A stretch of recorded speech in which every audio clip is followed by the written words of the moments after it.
Yes, sir. Alright, so that's so intriguing to me because I want to know, how do you define MC?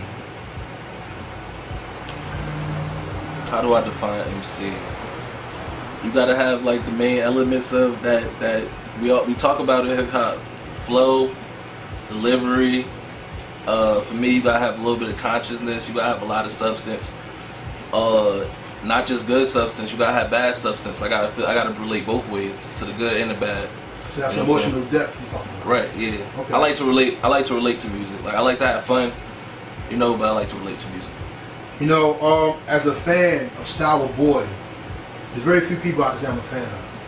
You, I'm a fan of your growth, because no MC is a perfect 10. Right. Even if you like Nas and Jay-Z and Biggie, they're not perfect 10 MCs. Their growth make them perfect. Right. And I want to ask you this, because the first time I heard you and saw you, Ron, you were sure of your bars, but you weren't really relating to the crowd. And as an MC, live delivery is also a part of what makes you a microphone master. Absolutely. Or a mic controller, or to move the crowd, etc., etc. As the MCs, people have put it in. But as I've seen you grow, even in your videos, you interact with the camera a little more.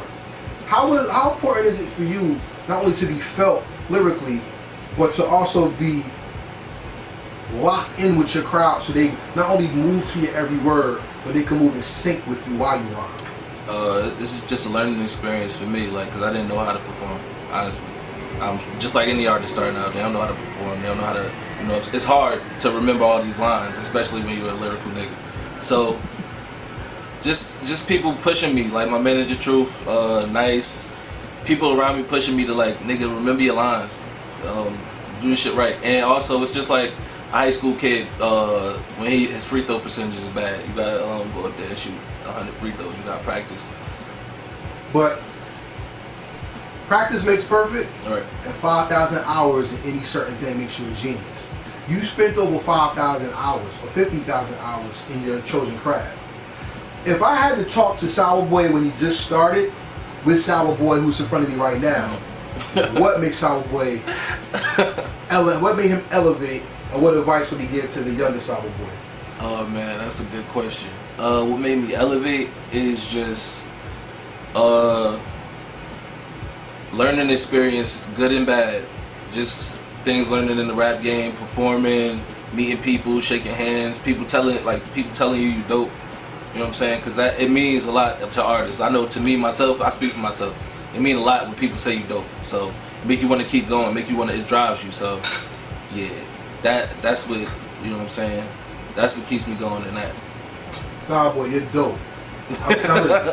Appreciate it. And I'm a dick writer, so please. Appreciate it, bro. You're dope. And the thing that makes you dope to me is, like I said, you have a presence on the mic that comes not only through your vocals, but it comes through what you say.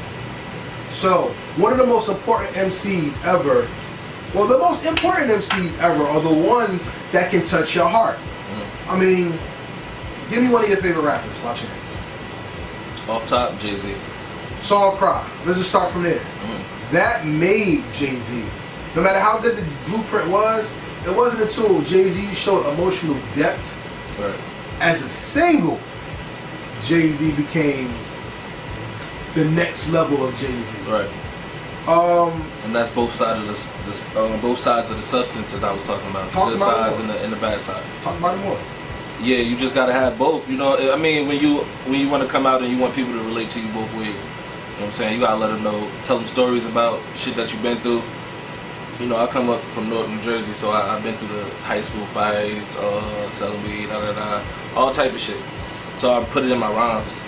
I put the shit I've been through in my rhymes. So, and you can hear it at the growth, because you can hear shit I stopped saying in rhymes to where I am now, and you know what I'm saying? So that's where it comes from. So it's very important for an MC to always reflect the times that they live in, the trauma that they've occurred living, and report on the socialism that's around them. What do you think is your greatest asset as an MC, not as a good rapper? My greatest asset as an MC, not as a good rapper. Anybody can rap. KRS-One once said, mad, bad, sad, glad, bad, because your style is from 78. So anybody can rap words. But what is your greatest asset as an MC, not as a person who just raps?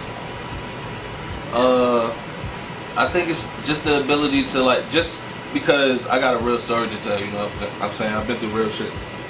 So I'm not just out here making songs for bitches to shake their ass to, you know what I'm saying?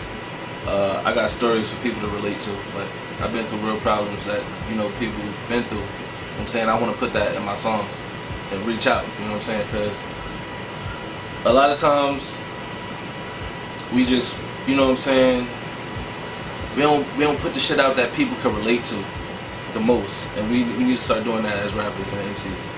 When Jada made Y, it took him to his next level. Sour Boy, let me get the name of the song again. Jada Kiss made Y, and it took him to his next level, right? We made it here. What does that mean to you? That song means a lot to me. That song means a lot. That song is from New Money. The New Money mixtape. It's the first project I ever put out. I want to say it's one of maybe the first songs I made as far as being a rapper. Maybe like, yeah, of course, because New Money is the first joint I put out.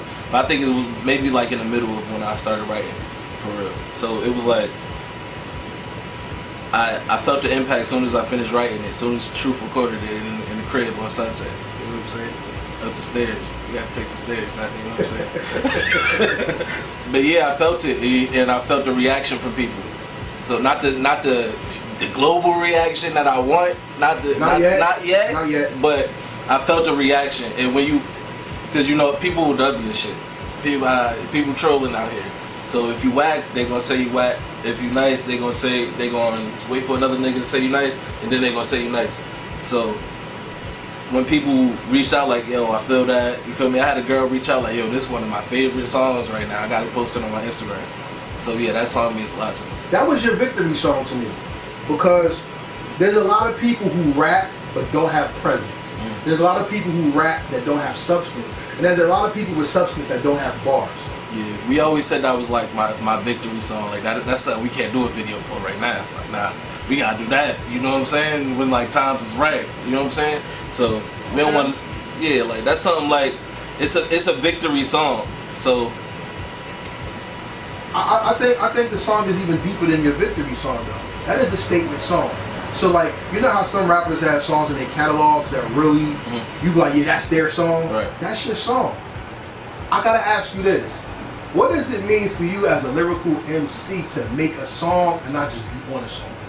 Because some people makes like the reason why LL Cool J is one of the greatest rappers of all time, because LL Cool J can make a song. Right. The reason why Cannabis will never go down as one of the greatest rappers of all time, he could spit, but he never made a song.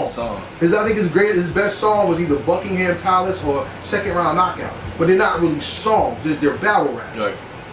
What does it mean for you to make a song and not just be a hot bar rapper on a track? It means a lot.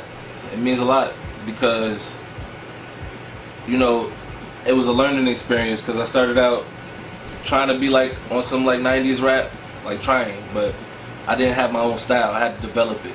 So over time, I kept going with the rapping, kept going. Told myself I'm never gonna stop, and it just started coming to me more. Different cadences, different flows, different deliveries start coming to me more. The pieces come to your mind more when you keep working at it. You know what I'm saying? I always related back to basketball, because it's just like these dudes, they actually develop these skills. You know what I'm saying? You can't go out there thinking you're gonna do what James Harden do. And yeah, he developed those skills. So as I'm going along and I see my own development, I can appreciate it, but yeah, I just want more.